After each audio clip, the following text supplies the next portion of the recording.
Welcome to the Ask Ralph podcast. We're listening to an experienced financial professional with over 30 years of experience can help you make sense of confusing questions, current headlines, and industry trends about taxes, small business, financial decision-making, investment strategies, and even the art of proper budgeting.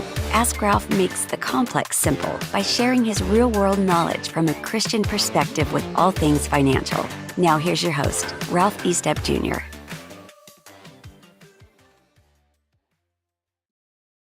I want to welcome everybody to the show tonight. I'm going to start with a question. And listen, I'm not trying to annoy realtors tonight, but I'm going to start with this question. Have you ever wondered why some people walk away from their home sale with a fat check while others barely break even? So tonight I'm going to share how 4 of my clients saved thousands when selling their home, and one of them pocketed an extra, wait for this, 45 grand. So if you're feeling trapped by high realtor commissions and endless fees, tonight's episode might just be life-changing. I'm going to show you how to keep more of your hard-earned money and equity when selling your home. Well, again, thank you for joining me on this weekly live show. It's been a long day for me. I actually took time out today, and I got this little sticker here today. I actually went and voted. I put myself on the voting list, and boy, what a day that was. Well, 55 minutes waiting in line.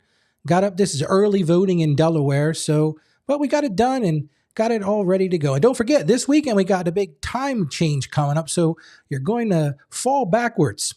Well, this is your weekly opportunity to get your questions answered, so feel free to enter those in the chat. Do me a favor, just hit the Q and colon there so I know a question's coming in.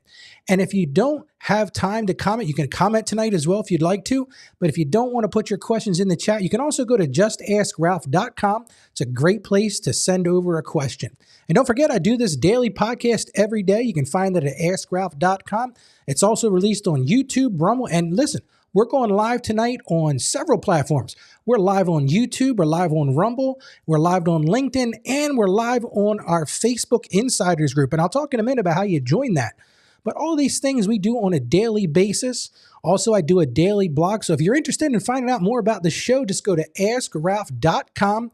And if you're interested in joining our Insiders group, and I'm going to encourage you to do it, you can do that by going to askralphpodcast.com/group. So let's jump right into our first topic. And that's, Ralph, how do I save money when selling my home? And I received this question in our feed here. And it says this, it says, Dear Ralph, my husband and I are planning to sell our home next spring.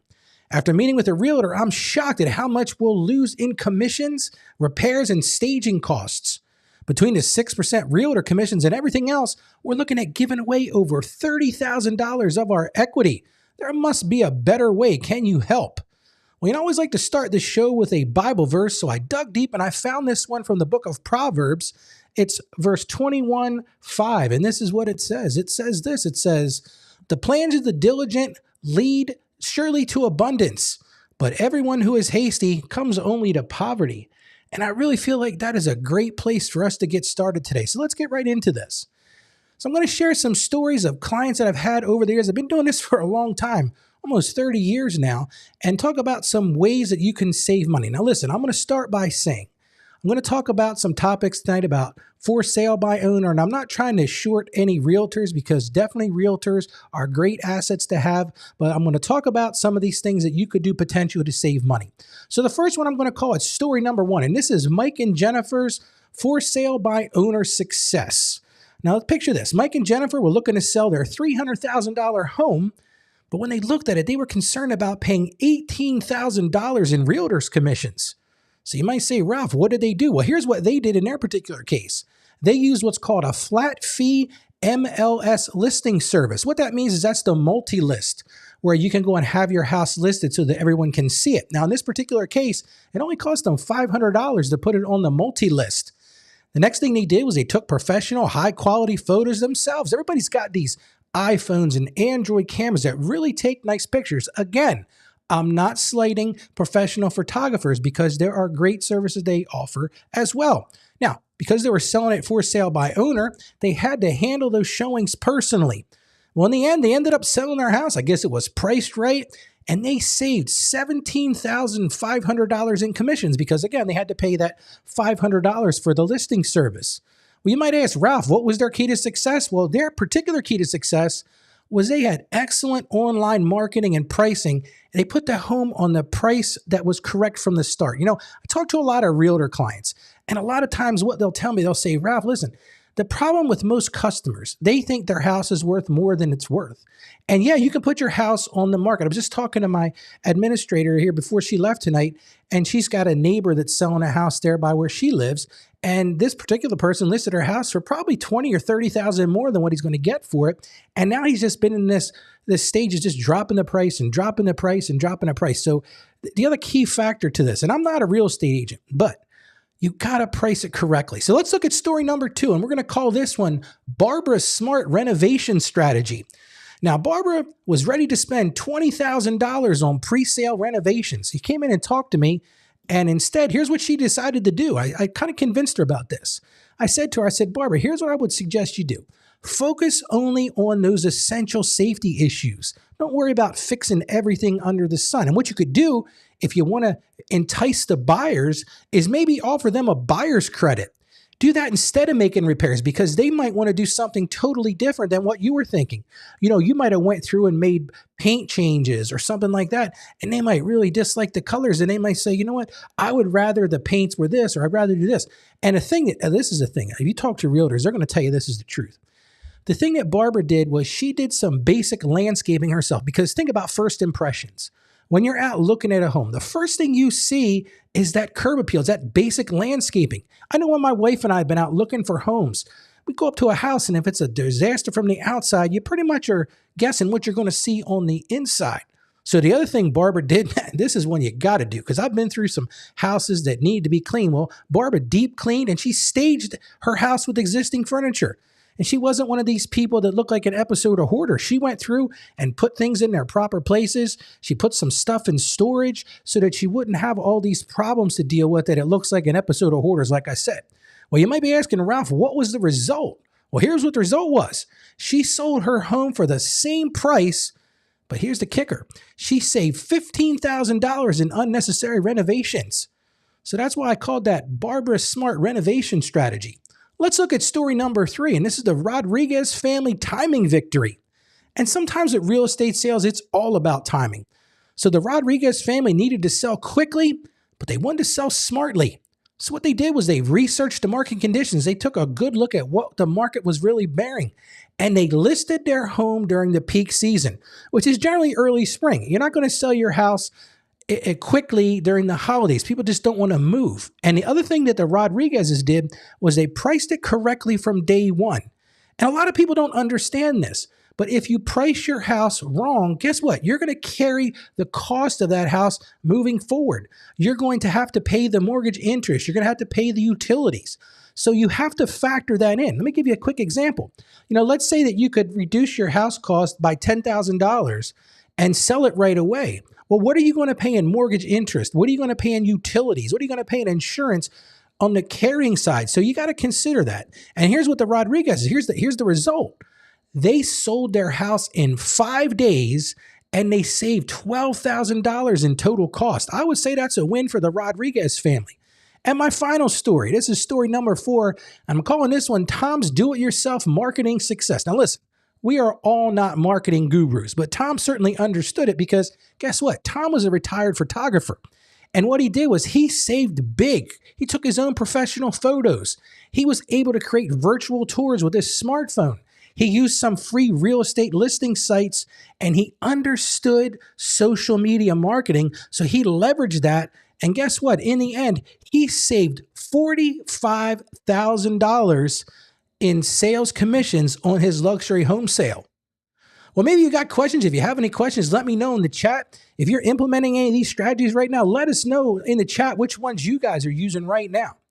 Well, I don't like to just leave you with ideas. I want to leave you with some actionable steps. So here's my first actionable step. And again, I'm not saying that you're going to do better than realtors. I'm not saying that at all. But one of the things you could consider is doing that for sale by owner or some kind of flat fee multi-listing service. Another thing, like we learned with one of our clients. Number 2, focus on essential repairs only. You don't have to go fix everything. Focus on those things that are obvious. Focus on that curb appeal. Look at that landscaping and see if there's any way to make some improvements that people are going to see immediately. Another thing, you can save a lot of money by doing this. Stage your home yourself. You can go online. There's all kinds of resources out there that tell you what to do and how to not look cluttered. Most people got too much stuff in their house. You got to kind of look at it so that it's an open canvas for somebody walking through your home. I've been told by many people, don't have crazy colors on the walls. Have some of those neutral colors. Another thing you've got to do, and I have this as number 4 on my list, is you got to master your timing and pricing. That is absolutely crucial. You got to think about when you're going to sell your house for the most optimum time to sell, and it's all about the price. If you price it too high, a lot of times people aren't even going to look at it. They're going to say, no, that doesn't make any sense. I know where that house is. It's in a market that's not going to support that. But if you price it right, you may end up in a bidding war.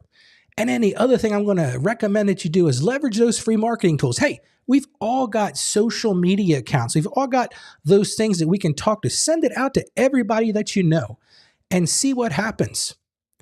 All right, well, let's move on to our second topic. And I've got a listener question for that one. And this one came to us from Paul, and it says this. It says, Ralph, we're retired and take a monthly withdrawal from a 401k plan. We're looking to buy a new car. What's the best option, lump sum taxable distribution, or increase our monthly installment to cover a car loan, or maybe something else, Ralph? The total price of the car is going to be between $35,000 and $40,000. So let's talk about how we can help out with this particular question from Paul. And Paul, I appreciate your question. And see, the thing is, it's wise that you're asking that question now before you just went to your broker and took that distribution. So you've made the first step. You've made the right first step because there's a lot of things to consider. So let's walk through those. You already mentioned this. Option 1 is this, what we call a lump sum 401k withdrawal. So you could go to your broker and say, listen, broker, I want to get $40,000 right now so I can go buy that car. The problem with doing that is you're going to put all of that $40,000 of income in the current tax year. And depending upon your other income, that may very well put you up into a higher tax bracket, which may not be exactly what you want to do. So you might look at doing some other things so that you can, one of the things that I recommend clients do, especially now that we're getting closer to the end of the year, one of the things you could do is take half in this year and then take half right after the first of the year. So then you split that into 2 pieces and not cause so much what we call bracket creep.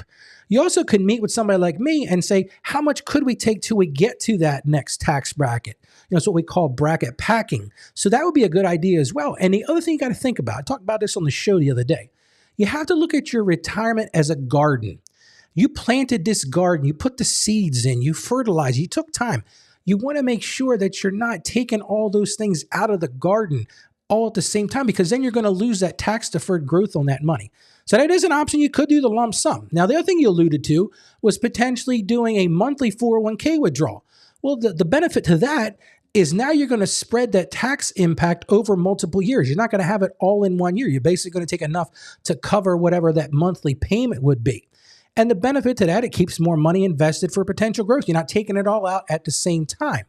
But you've got to think about this. You're going to have that monthly car payment. So you're going to have to go get a traditional loan.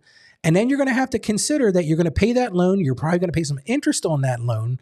And also you've got to factor in for the taxes as you take those additional withdrawals.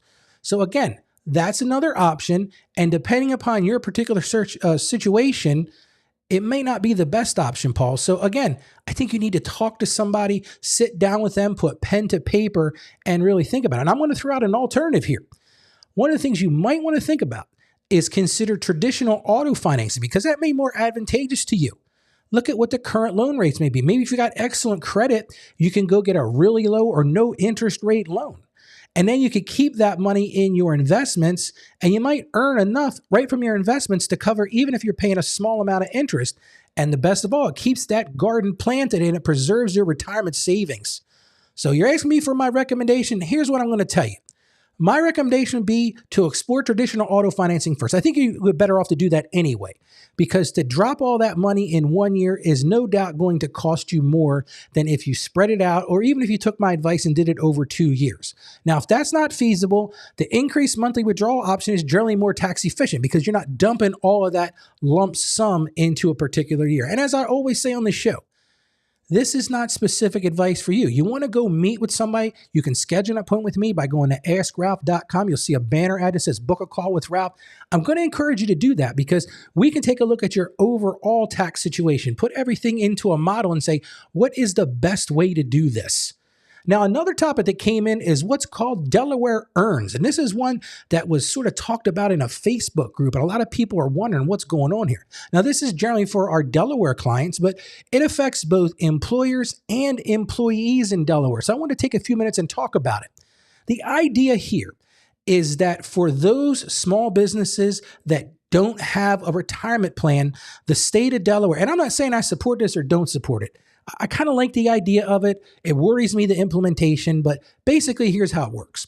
The state is basically saying, we understand that there are some small businesses out there that can't afford or have chosen not to set up a retirement plan.